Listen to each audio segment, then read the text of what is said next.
welcome back to Miss B's Story Time. We're going to be starting a new book today and it's one I've been really excited about. It's called The Boy Who Grew Dragons and it's by Andy Shepherd. The illustrations are by Sarah Ogilvie and it just looks really exciting. Let's take a look at the blurb on the back. We grow dragons. And I can tell you this, they are a lot more trouble than cucumbers. Poo in your dad's porridge? Check. Chase your cat? Check. Set light to your toothbrush? Check. But I can tell you something else. Their bright diamond eyes twinkle.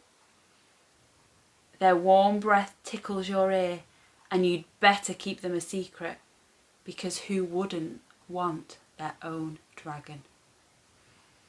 Doesn't that just sound really exciting? Let's not wait any longer. Let's get started.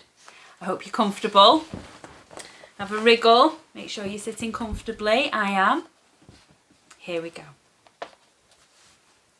When people ask me what we grow in Grandad's garden, I think they expect the answer to be cucumbers, tomatoes or runner beans. I don't think they expect the answer to be dragons. But there it is. We grow dragons. And I can tell you this, they are a lot more trouble than cucumbers. Things cucumbers do not do. Poo in your dad's porridge, singe your eyebrows, make a really cosy nest by shredding all your mum's alphabetically ordered recipes, leave your pants, the embarrassing ones covered in diggers, hanging from the TV aerial, chase your cat, drop cabbages on your cat, try and ride your cat like a rodeo bull, wake you up at 4 AM every morning by digging razor sharp claws into your forehead, set light to your toothbrush while it's still in your mouth.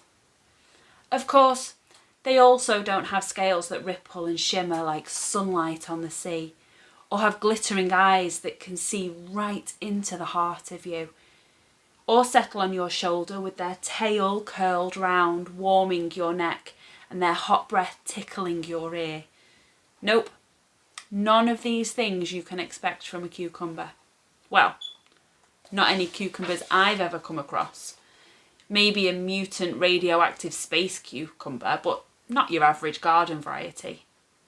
But dragons, well, they're a whole other story.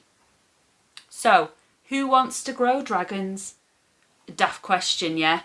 I mean, seriously, who in their right mind would say no? Not me, that's for sure. And not you by the looks of it. But if you want to grow dragons, you need to know what you're getting into. Sure, they're fiery, fantastical and dazzling, but dragons are not all fun and games. Not by a long shot. And it's not just the fire and the flammable poo I'm talking about. Oh no. Which is why, my dragon-seeking desperados, I'm writing all this down. So at least you can go into it with your eyes open. Because believe me, you'll need them to stay wide open. Chapter 1. Battle of the Bongle. It started about a year ago, and it was all Grandad's fault. Well, his and the jam tarts. I was just licking the last of it off my fingers when he said, "We should grow our own chipstick." "Jam tarts?" I asked. "Raspberries," he grinned.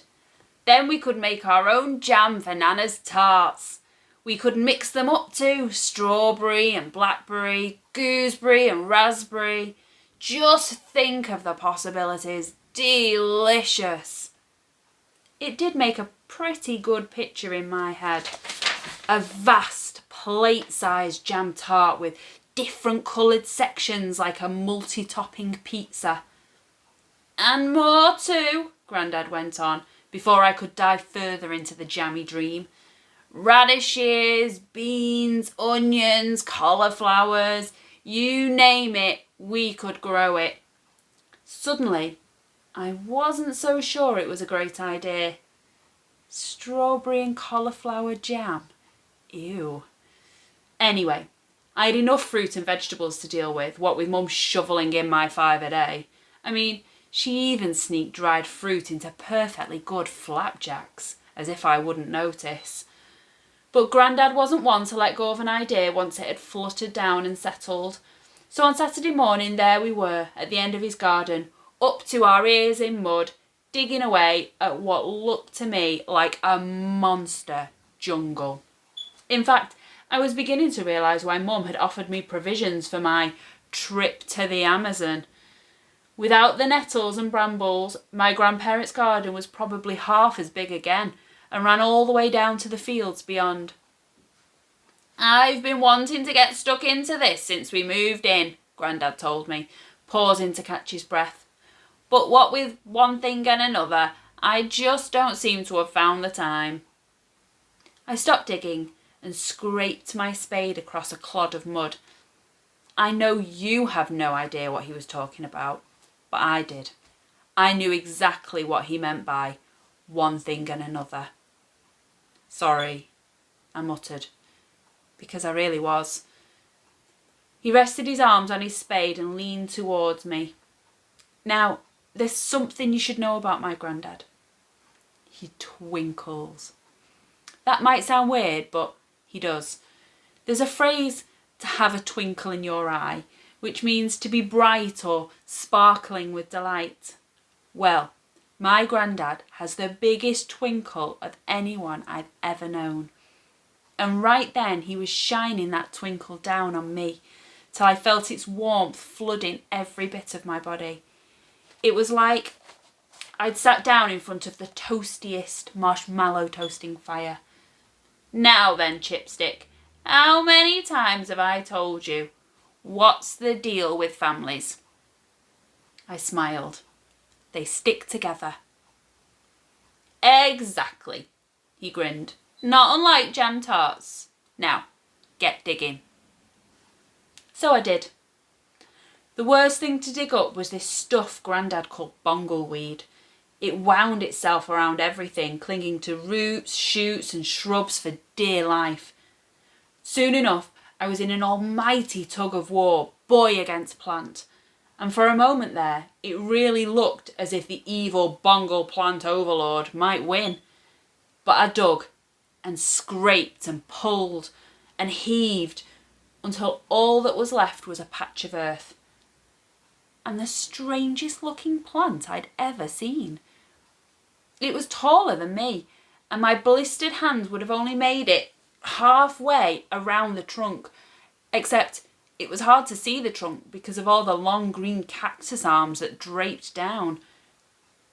"It looks like a giant upturned mop head," declared Grandad. "But you know, green and spiky and knobbly too." Bizarrely, he wasn't far wrong. Sprouting from some of the cactus arms were vivid yellow and orange tendrils like bursts of flame, and on each one of those nestled a fruit. Some were large and red and looked fit to burst, others were small and green and looked new, but all of them had weird spiky pineapple-like leaves. They were so unlike anything I'd ever seen in our fruit bowl at home, I found myself reaching up to touch them. I noticed one of the smaller fruits had already turned red, but the tendril it was attached to was being pushed down by the weight of a few larger fruits hanging above. I gently lifted it and moved it to one side to give it some space. And as I did, I saw something even weirder. "Hey, Grandad," I called. "It's glowing. Like those fireflies, do you remember? Dad said it was bioluminescence or something. He said some jellyfish do it too." "Bioluminescence," Grandad corrected. He peered at the red fruit and rubbed a finger across it. "Reckon it's just mould," he said. Come on, Chipstick, I'm famished. But what is it? I asked. Grandad wrinkled his nose. No idea, but we can pull it out tomorrow. I looked at the red spiky fruit that was glowing in my hands, and whether I pulled it a little too hard or it just chose that moment to fully ripen, one way or another, the fruit dropped from the vivid tendril. Looking at it in my palm, somehow I didn't feel like throwing it into the bonfire pile, so I tucked it under my arm before following Grandad inside. Later, when I got home, I put the pineapple-y sprouting fruit on my desk and typed strange spiky fruit into the search box on my computer. Pictures popped up and there it was, right next to durian, which smelled like poo apparently, so it was dead lucky we didn't find those. No, here it was, size of a mango, red, spiky, pineapple-like leaves. Definitely what I had sitting in front of me. I clicked on the picture and read the caption. Pitaya, dragon fruit. Yup. Now, it's easy for you because you know there's about to be a dragon. But I was clueless back then. I mean, if someone gives you a fairy cake, you don't expect Tinkerbell to pop out, do you? So I didn't jump up and down screaming, "Whoopee, I'm getting a dragon!" I just left it on the desk and went downstairs for tea. And that probably wasn't the best idea, you know, because of what happened next. I hope you enjoyed the start to the story of the boy who grew dragons. I am very excited to see what happens next. What do you think is going to happen next? Join me soon for part 2. Bye!